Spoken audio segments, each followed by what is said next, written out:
Hello বন্ধুরা, আজ আমি আবার হাজির হয়েছি একটি নতুন রেসিপি নিয়ে। ভিডিওটি স্কিপ না করে পুরোটা দেখতে থাকুন। এখানে কিছু খেজুর নিয়েছি, খেজুরের বীজগুলো আমি ছাড়িয়ে নেব।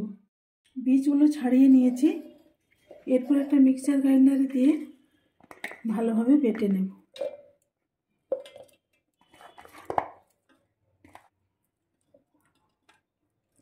জল না দিয়ে এভাবে আমি বেটে নেব।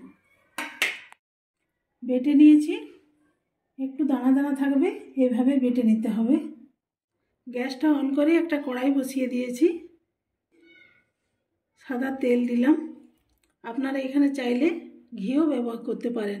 এখানে আমি নিয়েছি কাজু বাদাম, কাজু বাদামটা আমি টুকরো করে নিয়েছি।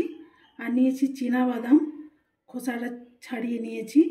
আর আমন্ড বাদাম নিয়েছি, আমন্ড বাদামটাও আমি টুকরো করে নিয়েছি। এরপরে তেলের মধ্যে সমস্ত বাদাম আমি দিয়ে দেব।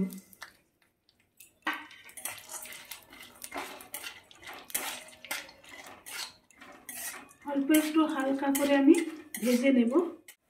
এরপর খেজুরটা যে আমি বেটে রেখেছিলাম, খেজুরটা আমি দিয়ে দেব।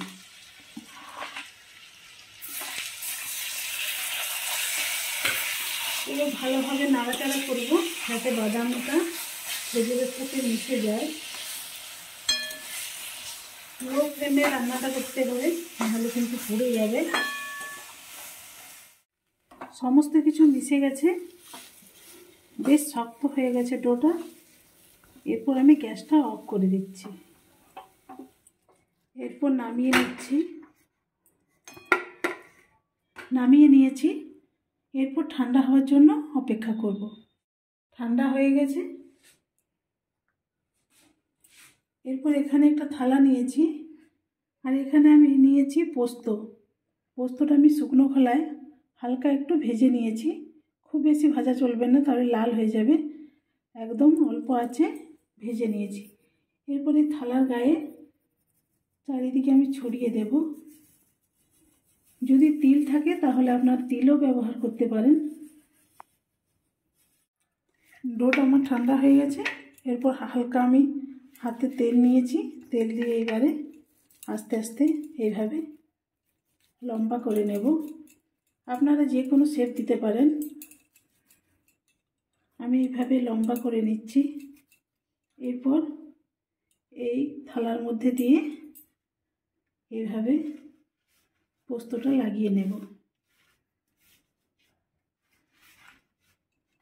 রোলটা আমি করে নিয়েছি। সমস্ত পোস্ত আমার এভাবে ভালোভাবে আটকে দিয়েছি। এরপর আবারও একটা পাত্র নিলাম। এরপর এই অবস্থায় আমি কিছুক্ষণ রেখে দেব। এরপর পিস পিস করে কেটে নেব।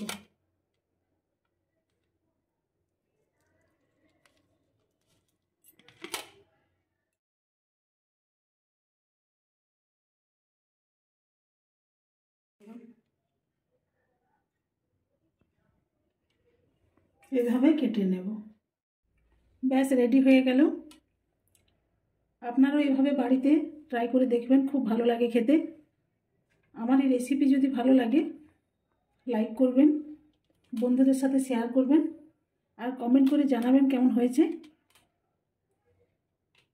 আমার চ্যানেলে যারা নতুন অবশ্যই সাবস্ক্রাইব করুন। এভাবে আমার পাশে থাকুন। আপনারা ভালো থাকুন, সুস্থ থাকুন।